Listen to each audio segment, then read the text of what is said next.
America ने हमको GE-404 का इंजन नहीं दिया तो तेजस जहाज का प्रोग्राम ठप हो जाएगा। तो फॉरगेट अबाउट F-35, हम वो हमारे पास 4.5 जनरेशन के जहाज भी बनने मुश्किल हो जाएंगे। तो ये बड़ा एक इंपॉर्टेंट सवाल है। हमने डिक्लेयर तो अपने को विश्वगुरु कर लिया था, लेकिन एक टेस्ट हुआ तो हम फेल नजर आए। अमेरिका भी दुश्मन, पाकिस्तान भी दुश्मन, चाइना भी दुश्मन।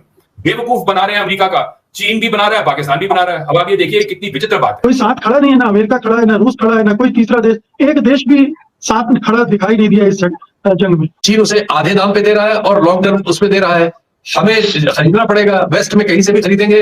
आप समझ सकते हैं कि इसकी तिगुनी तो कॉस्ट होती है, कम से कम इक्विपमेंट्स की कॉस्ट और ज्यादा होती है। तो चीन अब उसे 5वीं पीढ़ी के फाइटर जेट J-35 स्टेल्थ भी देने जा रहा है, मगर बात अब हथियारों से ज्यादा रणनीति की हो गई है और इसमें वो भारत से आगे निकलता दिख रहा है।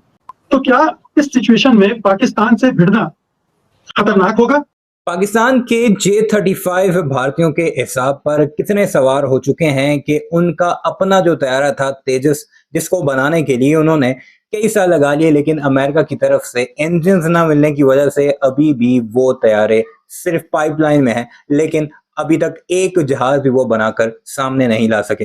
वैसे तो ये मुकाबला पाकिस्तान का करना चाहते हैं, लेकिन उनके एयर चीफ कई बार ये बात दोहरा चुके हैं कि पाकिस्तान हमसे बहुत आगे निकल चुका है, हमारी एयर कैपेबिलिटीज में बहुत ज्यादा फ्लॉज हैं, जो कि आपने हालिया कॉन्फ्लिक्ट में भी देखे हैं। और इस सारे मामले पर अब भारत के जो आजाद सहाफी हैं, एक तो गोदी मीडिया है जो नरेंद्र मोदी की लाइन टो करता है, दूसरे जो आजाद सहाफी हैं जो अब खुलकर सामने आ रहे हैं और बोल रहे हैं, वो क्या कुछ कहते हैं। आज की इस वीडियो में आपको वही सब कुछ दिखाएंगे कि इस वक्त भारत के लिए कितना बड़ा कंसर्न बन चुका है पाकिस्तान का J-35, जो कि 5th जनरेशन का है, स्टेल्थ टेक्नोलॉजी है, जो कि रडार पर नजर नहीं आता। लाइजा कीजिए और कमेंट सेक्शन में अपनी राय का इजहार जरूर कीजिएगा। अमेरिका ने हमको GE-404 का इंजन नहीं दिया तो तेजस जहाज का प्रोग्राम ठप हो जाएगा। तो फॉरगेट अबाउट F-35, हम वो हमारे पास 4.5 जनरेशन के जहाज भी बनने मुश्किल हो जाएंगे। तो ये बड़ा एक इंपॉर्टेंट सवाल है। हमने डिक्लेयर तो अपने को विश्वगुरु कर लिया था, लेकिन एक टेस्ट हुआ तो हम फेल नजर आए। हम भले ही मानते रहे कि हम सिर्फ पाकिस्तान से लड़ रहे हैं, लेकिन आज की लड़ाई का जो मतलब तकनीक ने जितना उसको ओवर पावर कर लिया है, उसमें उसके साथ चीन का एक तो बिल्कुल सीमा से जुड़े हुए देश है, हमारे बॉर्डर पे है, और चीन की जो विकास हो चुका है बहुत सारे क्षेत्रों में, उसका लाभ मिलने से वो एडवांटेज की पोजीशन में है। असंभव जैसा होता जा रहा है, क्योंकि ना उसके पास वैसी टेक्नोलॉजी है, ना वैसे साजो सामान है युद्ध के। और चीन के साथ दिक्कत यह है कि हमें कभी हो सकता है कि 2 फ्रंट वॉर लड़ने पड़े, तब हमारी स्थिति क्या होगी? पाकिस्तान ने तो अपने आप को एक विक्टोरियस डिक्लेयर करके अपने चीफ ऑफ आर्मी स्टाफ को फील्ड मार्शल डिक्लेयर कर दिया। अमेरिका भी दुश्मन, पाकिस्तान भी दुश्मन, चाइना भी दुश्मन।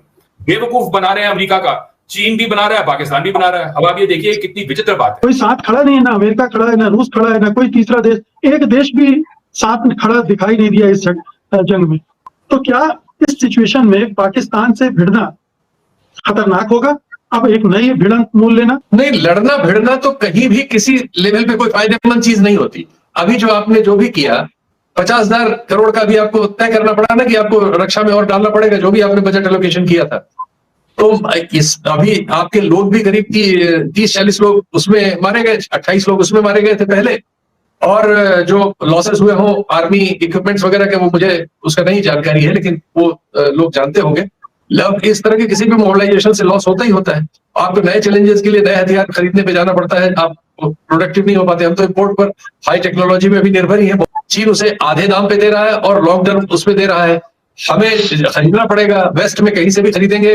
आप समझ सकते हैं कि इसकी तिगुनी तो कॉस्ट होती है, कम से कम इक्विपमेंट्स की कॉस्ट और ज्यादा होती है। तो बड़ी मुश्किल से हम 36 खरीद पाए थे अभी, तो जरूरत हमें 700-800 की है।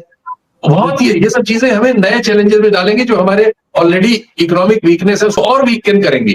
क्योंकि ये दोनों हमें यूज करेंगे और हमारी एक प्रॉक्सी बैटलफील्ड बन जाएगी। ये खुद तो डायरेक्टली लड़ाई करेंगे नहीं, और ये लड़ाई करेंगे किसी और के थ्रू। तो इंडिया को अपनी स्ट्रेटजी ऐसी बनानी चाहिए कि अगर क्रॉस फायर के अंदर इंडिया फंसता है, तो हमें ये एक बहुत एक क्या बोलते हैं कि सहनशीलता दिखानी है कि हम इनमें एक ऐसी जल्दबाजी मत करके इनके अंदर फंस जाए। चीन अब उसे 5वीं पीढ़ी के फाइटर जेट J-35 स्टेल्थ भी देने जा रहा है, मगर बात अब हथियारों से ज्यादा रणनीति की हो गई है और इसमें वो भारत से आगे निकलता दिख रहा है। चीन ने उसकी मदद से भारत की घेरेबंदी कर डाली है। खबरें आ रही कि उसने अफगानिस्तान को भी पटा लिया है और बांग्लादेश को भी चारा डाल रहा है। साफ है कि अब भारत को अकेले पाकिस्तान से नहीं, कई देशों से लड़ाई लड़नी पड़ सकती है। ये निकलता है कि अब पाकिस्तान को हराना मुश्किल ही नहीं, नामुमकिन भी होता जा रहा है। ऐसे में सवाल उठता है कि भारत क्या करेगा, उसकी रणनीति क्या होगी, क्या होनी चाहिए।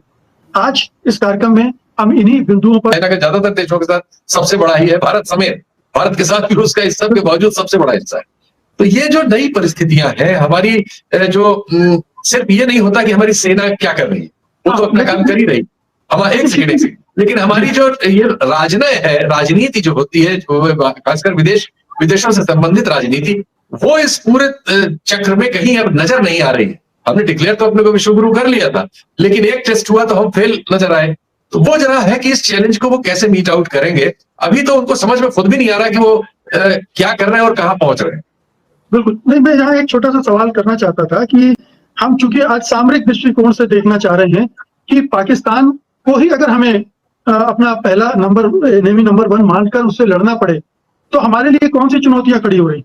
क्या चीन के साथ मिल जाने की वजह से वो अपराधी हो गए? नहीं, पाकिस्तान अब एक पैकेज में है चीन के साथ।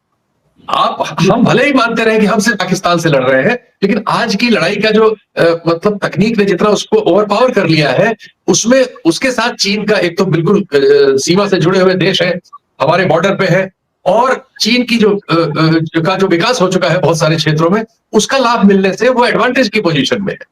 ये हमने देखा अभी हाल में। जी बिल्कुल।